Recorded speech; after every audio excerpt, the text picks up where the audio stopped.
في رد على الرسالة التي عممتها البعثة الدائمة لجنوب إفريقيا لدى الأمم المتحدة بشأن الصحراء المغربية، أبرز السيد عمر هلال أن المملكة المغربية تعرب عن بالغ أسفها لكون البعثة الدائمة لجنوب إفريقيا تعمل بمثابة وسيط لكيان وهمي لا تعترف به منظمة الأمم المتحدة، وللنتائج المزعومة لمهزلة ما يعرف بالمؤتمر السادس عشر لجبهة الكيان الوهمي.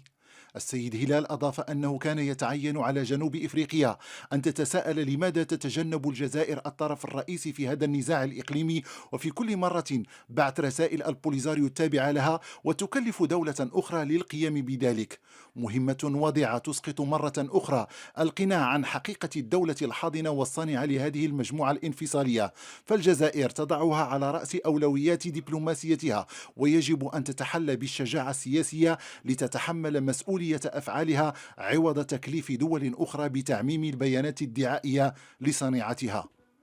السيد هلال أوضح أن تسخير الجزائر لمصادر خارجية لخدمة الاتصالات الدبلوماسية يبرهن من الناحية الأخلاقية على انعدام الضمير وعدم احترام الأمم المتحدة على المستوى السياسي. الممثل الدائم للمغرب لدى الأمم المتحدة أكد أن الادعاءات التي تروج لها هذه الرسالة خاطئة بقدر ما هي متناقضة، إذ أن مشاركة بعض العناصر الانفصالية التي قدمت من الأقاليم الصحراوية في المغرب في هذا المؤتمر المزعوم يعد دليلا صارخا على أكاذيب الكيان الانفصالي، والتأكيد القاطع على تمتع هؤلاء الأفراد تمتعا كاملا بحرياتهم في الحركة والتعبير بفضل الديمقراطية وسيادة القانون في الصحراء المغربية.